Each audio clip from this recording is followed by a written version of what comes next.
Hello, this is Charlie. This is the second time I've done this video. Hopefully this time will be successful. The first one I wanted to keep it about 3 minutes, but ended up being like 7 or 8. Way too long. I'm going to try to do better. So anyways, 2-liter turbo motor, FSI. This is a Volkswagen Passat 2008. These motors came in various years. They came in Volkswagens. I'm pretty sure they put them in Audis and who knows what else. But anyways, this one's got almost 160,000 miles. About 10,000 miles ago or so, maybe longer, probably longer, I started experiencing a misfire issue, and my fix for that, which actually worked temporarily, was to change the coils, which are cheap. They're 25 bucks a piece or whatever. So anyways, and that would actually fix the problem for a while. Well, that problem would come back.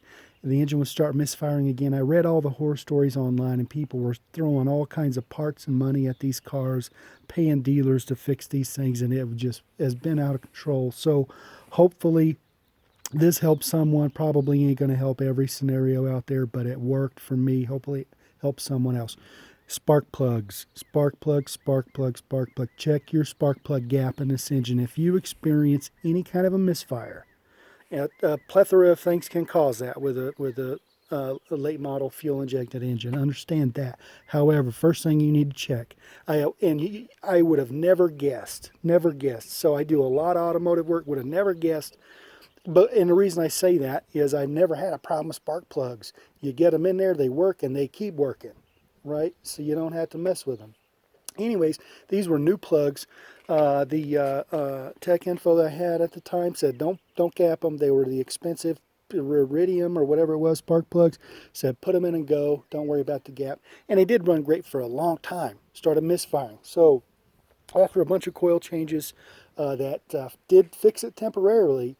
So that it would fix it, and then it would come back a few thousand miles later, a couple weeks, couple months, whatever. It varied. It would come back, and I'm like, man, I have a serious electrical problem here.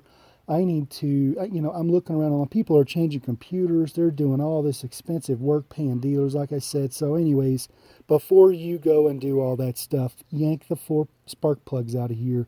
Take a look at them. And what you need to do is you need to gap those to about 30 thousandths of an inch. And I can do, this is not really a necessarily technical video. This is a hopefully quick video about how to fix your problem, right? Which is, the fix for mine was the spark plug gap. Craziest thing to me, because I've never fixed anything by correcting a spark plug gap. However, what you end up with in a turbocharged engine is high velocity air. You have a lot of turbulence inside these cylinders while the turbocharger is making boost. And what ends up happening with that large spark plug gap, the velocity and turbulence inside the cylinder essentially blows the spark out. Okay, so that causes the fuel to not ignite, and therefore you end up with a misfire. So anyways, you need to do that. 30 thousandths gap on your spark plugs.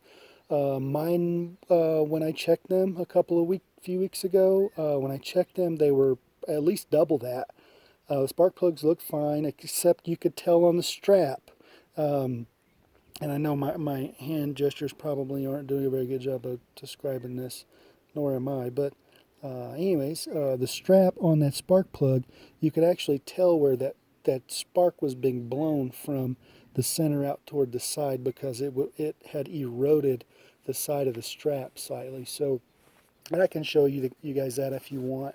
So most of you probably know how to gap spark plugs. Some of you don't. That's fine. Let me know. I'll do another video on how to do that. So anyways, hopefully that helps someone. People have spent a lot of money on these things.